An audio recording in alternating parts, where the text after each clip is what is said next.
ಬೆಳಗಾವಿ ಅಧಿವೇಶನ ಮುಗಿತಾ ಇದ್ದಂತೆ ಕುರ್ಚಿ ಆಟ ಮತ್ತೆ ಶುರುವಾಗಿದೆ. ಸಿಎಂ ಕುರ್ಚಿ ಬಗ್ಗೆ ಸತೀಶ್ ಜಾರಕಿಹೊಳಿ ಮಾರ್ಮಿಕವಾಗಿ ಮಾತಾಡಿದ್ದಾರೆ. ನಿನ್ನೆಯಷ್ಟೇ ಬೆಳಗಾವಿ ಅಧಿವೇಶನ ಮುಗಿದಿದೆ. ಈ ಸಂದರ್ಭದಲ್ಲಿ ಅಧಿವೇಶನ ಮುಗಿತಾ ಇದ್ದಂತೆ ಮತ್ತೆ ಕುರ್ಚಿಯ ಆಟದ ವಿಚಾರ ಮುನ್ನೆಲೆಗೆ ಬಂದಿದೆ.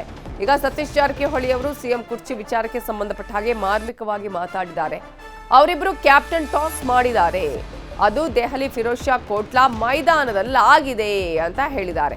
ನಾವು ಕ್ಯಾಪ್ಟನ್ ಜಾಗದಲ್ಲಿ ಇಲ್ಲ, ಥರ್ಡ್ ಅಂಪೈರ್ ಇರಲಿಲ್ಲ ಅಂತ ಹೇಳಿ ಬೆಳಗಾವಿಯಲ್ಲಿ ಸಚಿವ ಸತೀಶ್ ಜಾರಕಿಹೊಳಿ ಅವರು ಮಾರ್ಮಿಕವಾಗಿ ಮಾತಾಡಿದ್ದಾರೆ. ದೆಹಲಿಯಲ್ಲಿ ಕುರ್ಚಿ ಮಾತುಕತೆ ಆಗಿದೆಯಾ? ಜನವರಿಯಲ್ಲಿ ಸಿಎಂ ಪಟ್ಟ ಬದಲಾಗುತ್ತಾ? ಕುತೂಹಲ ಮೂಡಿಸಿದೆ ಸತೀಶ್ ಜಾರಕಿಹೊಳಿ ಅವರ ಮಾತು. ಈಗಾಗಲೇ ಡಿನ್ನರ್ ಪಾಲಿಟಿಕ್ಸ್ ನಡೀತಾ ಇದ್ದಿದ್ದನ್ನು ಕೂಡ ನಾವು ಗಮನಿಸಬಹುದು. ಬೆಳಗಾವಿಯ ಅಧಿವೇಶನದಲ್ಲಿ ಡಿನ್ನರ್ ಮೇಲೆ ಡಿನ್ನರ್ ಮೀಟಿಂಗ್ಗಳು ನಡೀತಾನೆ ಇತ್ತು. ರಣತಂತ್ರಗಳನ್ನು ಹೆಣಿಲಾಗ್ತಾ ಇತ್ತು.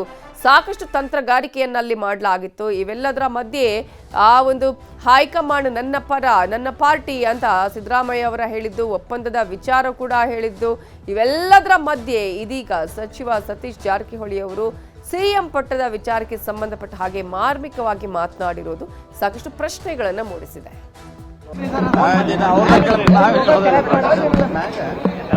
ಈಗ ನೋಡಿ, ಅವ್ರಿಬ್ರು ಕ್ಯಾಪ್ಟನ್ ಟಾಸ್ ಮಾಡಿದವ್ರು. ಅವರು ಹಚ್ಚಿತ್ತು ಬಿದ್ದೈತೆ ಡಬ್ ಬಿದ್ದೈತೆ ನಮ್ಗೆ ಗೊತ್ತಿಲ್ಲ. ಅದು ಡೆಲ್ಲಿ ಫಿರೋಜ್ ಶಾ ಕೋಟ್ಲಾ ಮೈದಾನದಲ್ಲಿ ಆಗಿದೆ. ಅಲ್ಲಿ ಅವ್ರನ್ನ ಕೇಳಬೇಕು. ನಾವು ಅಲ್ಲಿ ಇಲ್ಲ, ಕ್ಯಾಪ್ಟನ್ ಜಾಗದಾಗ ನಾವಿಲ್ಲ. ಹೆಡ್ ಟೇಲೋ ನಮ್ಗೆ ಗೊತ್ತಿಲ್ಲ.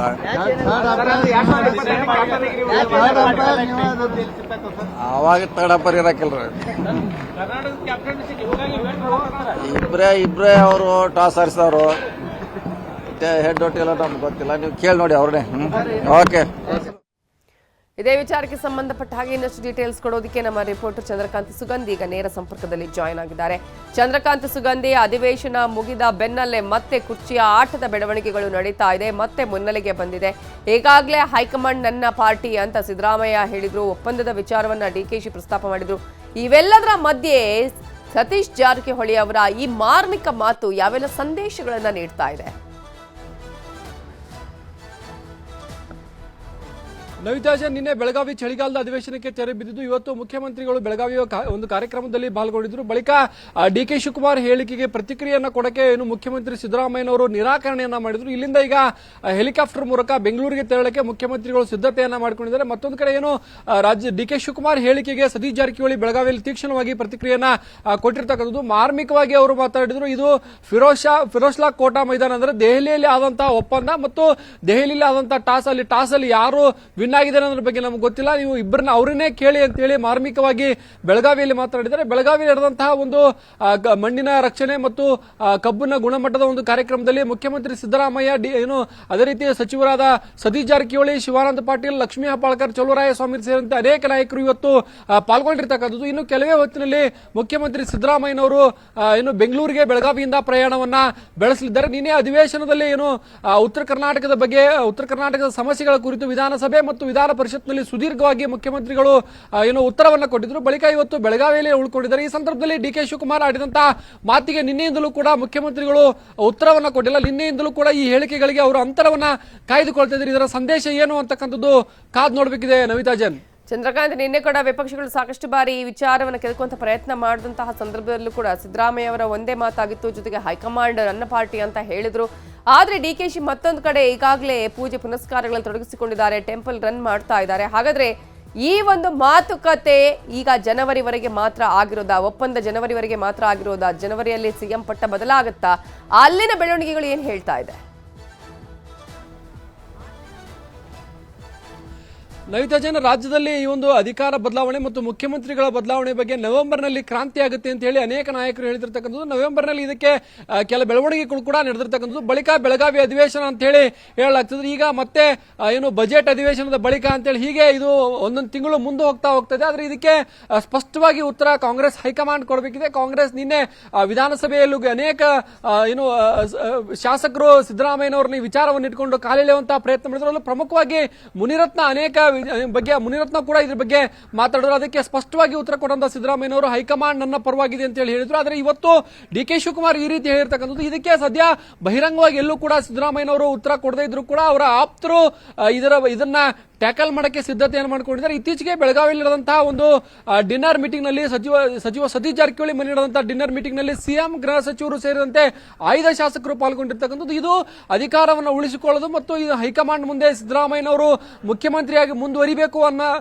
ಯಾಕೆ ಮುಂದುವರಿಬೇಕು ಮತ್ತು ಅವ್ರು ಮುಂದುವರೆದ್ರೆ ಪಕ್ಷಕ್ಕಾಗುವ ಲಾಭದ ಬಗ್ಗೆ ಹೈಕಮಾಂಡ್ ನ ಮನದಟ್ಟಣೆ ಮಾಡಕ್ಕೆ ಒಂದು ಚರ್ಚೆ ನಡೆದಿತ್ತು ಅಂತಕ್ಕಂಥ ಮಾಹಿತಿಗಳು ಸಿಕ್ಕಿವೆ. ನವಿತಾ ಜೈನ್. ಚಂದ್ರಕಾಂತ್, ಈಗ ಡಿನ್ನರ್ ಮೀಟಿಂಗ್ ಮೇಲೆ ಡಿನ್ನರ್ ಮೀಟಿಂಗ್ಗಳು ನಡೆಯಿತು, ಸಾಕಷ್ಟು ರಣತಂತ್ರಗಳನ್ನು ಅಲ್ಲಿ ಹೆಣೆಯಲಾಗಿತ್ತು. ಈ ಮೂಲಕ ಡಿಕೆಶಿ ಹಾಗೆಯೇ ಡಿಕೆಶಿ ಟೀಮ್ಗೆ ಟಾಂಗ್ ಕೊಡುವಂತ ಪ್ರಯತ್ನ ಆಯಿತು ಅಂತ ಹೇಳಿ, ಅದರಲ್ಲಿ ಸಕ್ಸಸ್ ಆಗಿದೆಯಾ ಈ ಟೀಮ್ ಹಾಗಾದ್ರೆ? ನವಿತಾ ಜೈನ್, ಈಗ ಯಾರು ಸಕ್ಸಸ್ ಆದ್ರು ಮತ್ತು ಯಾರಿಗೆ ಹಿನ್ನಡೆ ಆಯಿತು ಅಂತಕ್ಕಂಥದ್ದು ಹೈಕಮಾಂಡ್ ಬೆಳವಣಿಗೆಗಳು ಮತ್ತು ದೆಹಲಿಗೆ ಇವರಿಬ್ಬರು ಭೇಟಿ ಕೊಟ್ಟ ಬಳಿಕ ಗೊತ್ತಾಗಲಿದೆ. ಈಗ ಡಿ ಕೆ ಶಿವಕುಮಾರ್ ಅವರು ನನಗೆ ಹೈಕಮಾಂಡ್ ಬರಕ್ಕೆ ಕರೆ ಬರುತ್ತೆ, ಬಂದಿದೆ, ಆವಾಗ ಇನ್ನು ಮುಖ್ಯಮಂತ್ರಿಗಳಿಗೂ ಬರುತ್ತೆ ಅಂತ ಹೇಳಿರ್ತಕ್ಕಂಥದ್ದು ಸಾಕಷ್ಟು ಚರ್ಚೆಗೆ ಗ್ರಾಸವಾಗಿದೆ. ಯಾಕಂದ್ರೆ ನವೆಂಬರ್ನಲ್ಲೇ ಇಬ್ರು ಅನೇಕ ಬಾರಿ ದೆಹಲಿಗೆ ಹೋದ ಸಂದರ್ಭದಲ್ಲೂ ಕೂಡ ಈ ರೀತಿ ಚರ್ಚೆಗಳಾಗಿಲ್ಲ. ಇನ್ನಾದರೂ ಹೈಕಮಾಂಡ್ ಏನಾದರೂ ಒಂದು ನಿರ್ಧಾರವನ್ನ ಮಾಡ್ತಾ ಏನು ಸಿದ್ದರಾಮಯ್ಯನವರ ಬದಲಿಗೆ ಡಿ ಕೆ ಶಿವಕುಮಾರ್ ಅವರಿಗೆ ಪಟ್ಟ ಕಟ್ಟುತ್ತಾ ಅಂತಕ್ಕಂಥದ್ದು ಚರ್ಚೆಗಳಿವೆ. ಡಿ ಕೆ ಶಿವಕುಮಾರ್ ಕೂಡ ಬೆಳಗಾವಿಯಲ್ಲಿ ಒಂದು ತಮ್ಮ ಆಪ್ತರ ಸಭೆಯನ್ನ ಡಿನ್ನರ್ ಸಭೆಯನ್ನ ಮಾಡಿ ಗಮನವನ್ನ ಸೆಳೆದಿರ್ತಕ್ಕಂಥದ್ದು. ನನ್ನ ಜೊತೆಗೂ ಕೂಡ ಹೆಚ್ಚು ಶಾಸಕರಿದ್ದಾರೆ ಅಂತಕ್ಕಂಥ ಒಂದು ಸಂದೇಶವನ್ನ ಹೈಕಮಾಂಡ್ ನಾಯಕರಿಗೆ ಕೊಟ್ಟಿದ್ರು. ಹೈಕಮಾಂಡ್ ಮೊದಲು ಬಿಹಾರ್ ಚುನಾವಣೆಯಲ್ಲಿ ನಾವು ಬಿಸಿ ಇದ್ದೀವಿ ಅಂತ ಹೇಳಿದ್ರು, ಈಗ ಎಲ್ಲಾ ಚುನಾವಣೆಗಳು ಬುದ್ಧಿದ್ದು, ಇದಕ್ಕೆ ಯಾವುದಕ್ಕೂ ಸಬೂಬನ್ನ ಹೇಳುವಂತ ಕಾರಣ ಈಗ ಉಳಿದಿಲ್ಲ. ಹೀಗಾಗಿ ಈ ಒಂದು ನಾಯಕತ್ವ ಗೊಂದಲವನ್ನ ಕಾಂಗ್ರೆಸ್ ಹೈಕಮಾಂಡ್ ಯಾವಾಗ ಬಗೆಹರಿಸುತ್ತೆ ಮತ್ತು ಯಾವ ರೀತಿ ಬಗೆಹರಿಸುತ್ತೆ, ಒಂದು ವೇಳೆ ಏನು ಬಿಜೆಪಿಯಲ್ಲಿ ಆದಂತಹ ಗೊಂದಲ ಒಂದು ವೇಳೆ ಕಾಂಗ್ರೆಸ್ನಲ್ಲಿ ಆದರೆ ಕಾಂಗ್ರೆಸ್ಗೆ ದೊಡ್ಡ ಸೆಟ್ ಬೇಕಾಗುತ್ತೆ ಎಂದು ಮುಖ್ಯಮಂತ್ರಿ ಸಿದ್ದರಾಮಯ್ಯನವರು ಅಹಿಂದದ ದೊಡ್ಡ ನಾಯಕರಾಗಿ ಹೊರಹೊಮ್ಮಿರ್ತಕ್ಕಂಥದ್ದು. ಈ ಹಿಂದೆ ಯಡಿಯೂರಪ್ಪನವರನ್ನ ಇಳಿಸುವಂತಹ ಸಂದರ್ಭದಲ್ಲಿ ಏನು ಅವರು ಕಣ್ಣೀರು ಹಾಕಿದ್ರು, ಬಳಿಕ ನಡೆದಂತಹ ಬೆಳವಣಿಗೆಗಳಲ್ಲಿ ಬಿಜೆಪಿಗೆ ಅದು ದೊಡ್ಡ ಪೆಟ್ಟನ್ನ ಕೊಟ್ಟಿತ್ತು. ಇದನ್ನ ಕಾಂಗ್ರೆಸ್ ಹೈಕಮಾಂಡ್ ಕೂಡ ಗಮನಿಸಿದೆ. ಯಾವುದೇ ಕಾರಣಕ್ಕೂ ಈ ರೀತಿ ಒಂದು ವೇಳೆ ಅಧಿಕಾರ ಹಂಚಿಕೆ ಅಥವಾ ಮುಖ್ಯಮಂತ್ರಿಗಳ ಬದಲಾವಣೆ ಸಂದರ್ಭದಲ್ಲಿ ಇಬ್ಬರನ್ನ ವಿಶ್ವಾಸಕ್ಕೆ ತೆಗೆದು ಮತ್ತು ಯಾವುದೇ ಸಮುದಾಯಗಳಿಗೆ ಅದರ ಮೇಲೆ ಪರಿಣಾಮ ಆಗದ ರೀತಿಯಲ್ಲಿ ಅಧಿಕಾರ ಹಂಚಿಕೆಯನ್ನು ಅತ್ಯಂತ ಸೂಕ್ಷ್ಮವಾಗಿ ಮಾಡಬೇಕು ಅಂತಕ್ಕಂಥದ್ದು ಹೈಕಮಾಂಡ್ಗೆ ರಾಜ್ಯದ ಅನೇಕ ನಾಯಕರು ಸಲಹೆಯನ್ನು ಕೂಡ ನೀಡಿದ್ದಾರೆ. ನವಿತಾ ಜೈನ್. Thank you Chandrakant Sugandhi ಡೀಟೇಲ್ಸ್ಗೆ.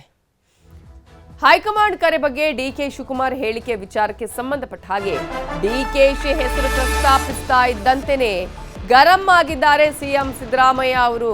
ಹೇ ಯಾರ್ರೀ ಅದು ಅಂತ ಗದರಿ ಪ್ರತಿಕ್ರಿಯೆಯನ್ನ ಕೊಡದೆ ಸಿಎಂ ಸಿದ್ದರಾಮಯ್ಯ ಅವರು ತೆರಳಿದ್ದಾರೆ. ಈಗ ಪಟ್ಟದ ಆಟ ಮತ್ತೆ ಮುನ್ನೆಲೆಗೆ ಬಂದಿದೆ, ಕುರ್ಚಿ ಕಿತ್ತಾಟ ಮತ್ತೆ ಮುಂದುವರೆದಿದೆ. ಹೈಕಮಾಂಡ್ ಕರೆ ಬಗ್ಗೆ ಡಿಕೆ ಶಿವಕುಮಾರ್ ಕೊಟ್ಟಂತಹ ಒಂದು ಸ್ಟೇಟ್ಮೆಂಟ್, ಈ ಒಂದು ಸ್ಟೇಟ್ಮೆಂಟ್ ಅನ್ನು ಪ್ರಸ್ತಾಪಿಸುತ್ತಿದ್ದಂತೆ ಡಿಕೆಶಿ ಹೆಸರು ಪ್ರಸ್ತಾಪಿಸ್ತಾ ಇದ್ದಂತೆ ಸಿದ್ದರಾಮಯ್ಯ ಗರಂ ಆಗಿದ್ದಾರೆ. ಬೆಳಗಾವಿಯ ಹುದಲಿ ಗ್ರಾಮದಲ್ಲಿ ಯಾವುದೇ ಪ್ರತಿಕ್ರಿಯೆ ನೀಡದೆ ಸಿದ್ದರಾಮಯ್ಯ ತೆರಳಿದ್ದಾರೆ.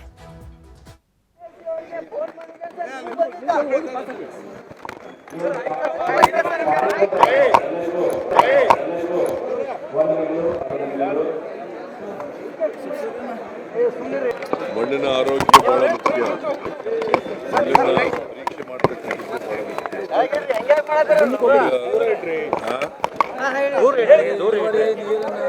ಅದು ನೀರಿನ ನಿರ್ವಹಣೆ ಮಾಡೋದು ಬಹಳ ಮುಖ್ಯ. ಅದಕ್ಕೋಸ್ಕರ ನಾನು ಕಬ್ಬು ಬೆಳೀತಕ್ಕಂಥ ಪ್ರದೇಶಗಳಿಗೆ ಇದನ್ನ ಈ ಯೋಜನೆಯನ್ನ ಜಾರಿ ಮಾಡಬೇಕು ಅಂತೇಳಿ ಮಾಡ್ತಾ ಇದ್ದೀವಿ. ಇದು ರಾಜ್ಯಕ್ಕೂ ಕೂಡ ವಿಸ್ತರಣೆ ಮಾಡಬೇಕು.